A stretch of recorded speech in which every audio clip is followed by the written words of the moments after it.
¿Es posible morir de amor? Historias reales de mujeres reales, con Desiree Navarro. Mariela Albarrán está en búsqueda de justicia, y es que en México no existe una cifra exacta, pero miles, y me atrevería a decir que millones de mujeres declaran haber experimentado violencia vicaria. Sin embargo, la realidad es que 9 de cada 10 agresores cuentan con herramientas para bloquear los procesos legales que interponen las víctimas. Soy Desiree Navarro y hoy nos encontramos con Mariel Albarrán. Mariel, cuéntanos tu historia. Hola, Desiree. Pues bueno, me atrevo a decir, ¿no?, que soy víctima de violencia vicaria, pero ¿cómo llegué a la violencia vicaria? Viví violencia dentro de mi matrimonio. Si no lo he compartido es porque no he querido contaminar la violencia que vivieron mis hijas, ¿no? Esta violencia alcanzó a mis hijas. Mis hijas son sobrevivientes de violencia sexual infantil por parte de su propio padre, un ex magistrado del Tribunal Superior de Justicia de la Ciudad de México en materia penal. Al momento de enterarme de los hechos, tenían alrededor de 5 y casi 7 años de edad. Ha sido sumamente complejo porque si de por sí para todas las mujeres que buscan justicia es difícil, imagínate cuando el factor poder está presente. Es no solo, yo lo he llamado complicidades perversas, donde no solo luchas contra el agresor, sino luchas contra el agresor, abogados corruptos, abogados sin ética y autoridades, ¿no? Entonces es sumamente escabroso el camino de la justicia en nuestro país. Mariel, ¿la justicia en México es solamente para quien tiene el poder y el dinero? Pues me atrevo a decir que sí, porque la justicia no llega después de 4 años de haber denunciado la violencia sexual infantil. Y no solo eso, en este país te atreves a denunciar la violencia sexual infantil y eres víctima de persecución, que es mi caso. Denuncié en septiembre del 2019 y hoy tengo 7 carpetas en mi contra por atreverme a alzar la voz en contra de un pederasta, ¿no? Un pederasta que pertenece al sistema de procuración y administración de justicia. La sociedad espera que los agresores sexuales estén en lo más recóndito del país. Sin embargo, están entre nosotros como maestros, están entre nosotros como sacerdotes, en este caso como magistrado, ¿no? Y lamentablemente no advertimos las señales. Me atreví a decir que mis hijas tenían a un excelente padre. Entonces, imagínate. Mariel, pero además te has encontrado con una serie de hombres y mujeres que además de alguna manera están allegadas a él y que te dicen, no te creo, le creemos a él. Es nuestra sociedad machista, una sociedad patriarcal, donde prefiere creerle a un violador, aun y cuando las cifras te dicen que en nuestro país existen 4.5 millones de niñas y niños violentados anualmente. Y si existen 4.5 millones de niñas y niños violentados, tenemos 4.5 millones de pederastas entre nosotros, ¿no? Es dantesco. Necesitaría ir de puerta en puerta, Desiree. Lo primero que salieron a decir a los medios, tanto el agresor como su abogado, es que era un tema de despecho. He recibido todos los calificativos habidos y por haber, ¿no? La despechada, la loca, una venganza, todo esto. Necesitaría tocar de puerta en puerta para decir que quien promovió el divorcio fui yo, ¿no? Un divorcio incausado. ¿Qué quiere decir esto? Que ni siquiera hubo una expresión de decir me divorcio por esto. Lo único que yo quería era salir de ese círculo de violencia. Lo hago y yo pienso en su momento que la violencia sexual que vivieron mis hijas fue a raíz del divorcio, pero no. Hoy mis hijas, ¿no?, con casi 11 años de edad, 10 años de edad, hay lugares de la casa donde no quieren estar porque la violencia sexual ocurrió tiempo atrás. He recibido por parte de la sociedad la crítica, ¿no? ¿Y dónde estaba la mamá? Y no solo yo. Esto es una situación que ocurre con todas las madres que se atreven a denunciar y las juzgan porque les dicen, ¿en dónde estabas tú? Pues ahí estaba. La verdad es que las personas imaginan que la violencia sexual ocurre con la bestialidad o la brutalidad que vemos en las películas. No es así. En los casos de violencia sexual infantil bastan segundos para que un agresor logre su cometido, ¿no? Les pregunto a mis hijas, le pregunto a la menor de ellas, hija, ¿yo dónde estaba? Y me dice, mamá, le estabas dando de comer a mi hermanita, ¿no? Y se me vienen flashazos. Hoy, a 4 años de distancia, armo este rompecabezas y se me vienen flashazos donde efectivamente le estaba dando de comer a la mayor de ellas y él decía, ya terminamos de comer, vamos a jugar, ¿no? Entonces, advertí sintomatología en mis hijas, sin embargo, la atribuí a un posible bullying, la atribuí al maltrato psicológico porque este hombre es un hombre perverso, intentó anular el vínculo que existía entre mis hijas y yo, diciéndoles que yo no las quería, que no deseaba que existieran. Y claro, no se los decía a un desconocido, se los decía a su propio padre. ¿Cómo me entero de la violencia sexual? Un día que regresamos de una fiesta infantil. La mayor de ellas hace un dibujo, es una especie de dinosaurio, y me dice, mami, se lo está comiendo. Cuando le pregunto qué se está comiendo, me dice, a mi papá. ¿No? Le digo, hija, ¿no sientes feo que se coma a tu papá? Y me dice, no, mamá, es mi amigo. O sea, ese tipo de cosas, deciré, suena el teléfono en aquel entonces, contesto y era el agresor.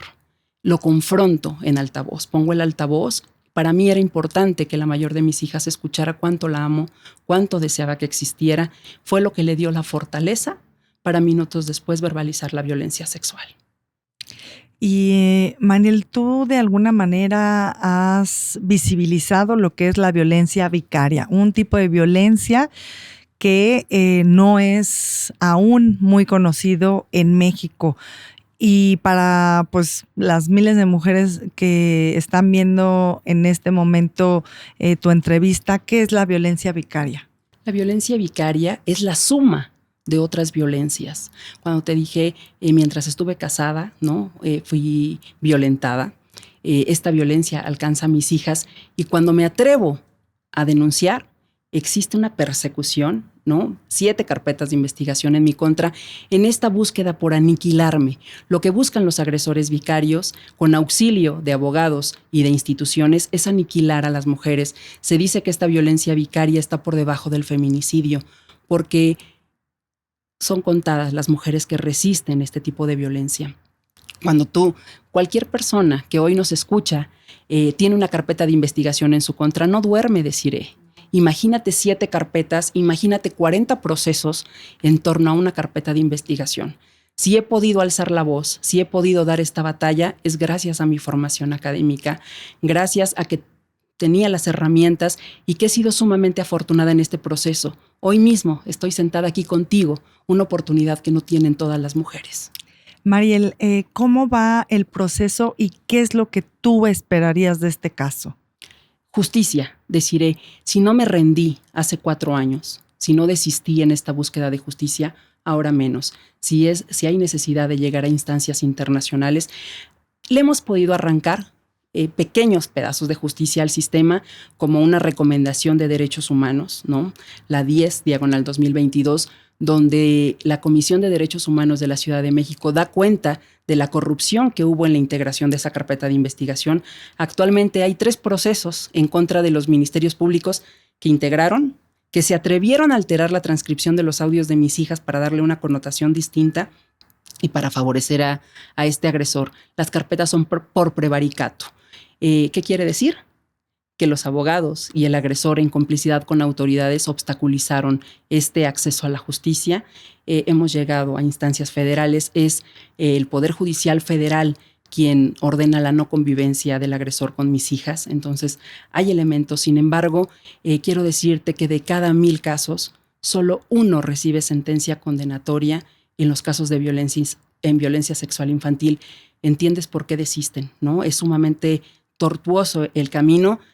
Amigos, se trata de un exmagistrado que tiene relaciones al interior de la Procuración de Justicia, de la Fiscalía, del Tribunal Superior de Justicia, pero también es pluripartidista, ¿no? Porque tiene amigos en todos los partidos políticos y aquí es muy importante señalar que si no podemos erradicar el fenómeno de la violencia sexual infantil, de la violencia vicaria, también es gracias al silencio cómplice tanto de la sociedad como de quienes están en el poder. Así es, Mariel, y yo creo que hay miles de mujeres que nos están viendo en este momento y yo quisiera que juntas les pudiéramos pedir Justicia para Mariel Albarrán. ¿Cómo puede ayudarte la sociedad civil en tu caso? Pronunciándose, Desiree, exigiendo justicia, ¿no? Ahí hay un hashtag que es exmagistrado violador. Mis redes sociales donde procuro subir todo lo que acontece de este caso, que es en Twitter, ¿no? @marield87, pero no solo eso, yo creo que el caso de mis hijas es solo un ejemplo de lo que acontece a nivel nacional. ¿Cómo me pueden ayudar? Denunciando cada que conozcan de algún caso o tendiendo la mano a otras víctimas, porque lamentablemente cuando se trata de violencia sexual infantil, la culpa, la vergüenza se apodera de las víctimas y además el silencio cómplice de la sociedad tiene mucho que ver para que no alcancemos justicia. Así es, Mariel, y como bien lo dices, si nos consideramos una sociedad civil empática, si nos consideramos una sociedad civil sana, no podemos permitir este tipo de injusticias. Yo los invito a que nos ayuden a alzar la voz con el hashtag magistrado violador, con el hashtag Justicia para Mariel Albarrán, y que sigan su caso, que nos va a estar exponiendo diariamente o cada momento que suceda algo importante en sus redes sociales, en Twitter, que ahora es la red X, y pues por supuesto que no está sola. Hay ya algunos colectivos de violencia vicaria, ¿es correcto? Así es. Sí, está el Frente Nacional contra la Violencia Vicaria, Frente Nacional de Mujeres, ¿no? Y todos estos que se ocupan de darle voz a las personas, a las mujeres que están viviendo violencia vicaria. En estos colectivos, ¿tú has encontrado apoyo psicológico, legal, acompañamiento? Mira, me llevo muy bien, ¿no? con quienes presiden estos colectivos. Yo he separado un poco mi lucha porque he visibilizado más el tema de la violencia sexual infantil, pero esto también, ¿no? Para las mujeres que nos escuchan, que no dejen de lado la violencia que viven ellas como mujeres. Yo la he hecho a un lado completamente por al buscar justicia para mis hijas. Sin embargo, yo también viví violencia y es bueno decirlo, es bueno señalarlo, es bueno denunciarlo. Deciré justo, ¿no? La recomendación de la Comisión de Derechos Humanos exige una disculpa pública de la Fiscalía General de Justicia de la Ciudad de México para mis hijas. Es la fecha que no llega, ¿no? Y bueno, pues la Fiscalía, los jueces, los MPs, ¿por qué crees que en esta sociedad encubren a los agresores en lugar de apoyar a las víctimas? Porque en nuestra sociedad, México, ¿no? Como una sociedad machista, una sociedad patriarcal, predomina la cultura de la violación. Está normalizado. Es un tema tabú todavía hablar de violencia sexual infantil. La violencia vicaria aún no la identifican, pero seguramente se acordarán de sus abuelas, de sus tías, ¿no? Mujeres que sufrieron el arrebato de sus hijos justo porque se atrevieron a alzar la voz o a querer terminar con esa vida de violencia.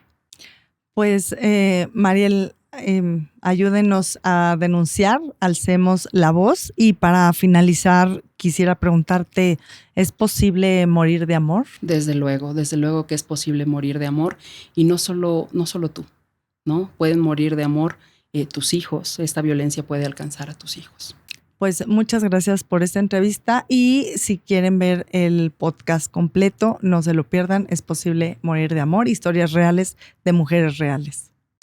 ¿Es posible morir de amor? Historias reales de mujeres reales, con Desiree Navarro.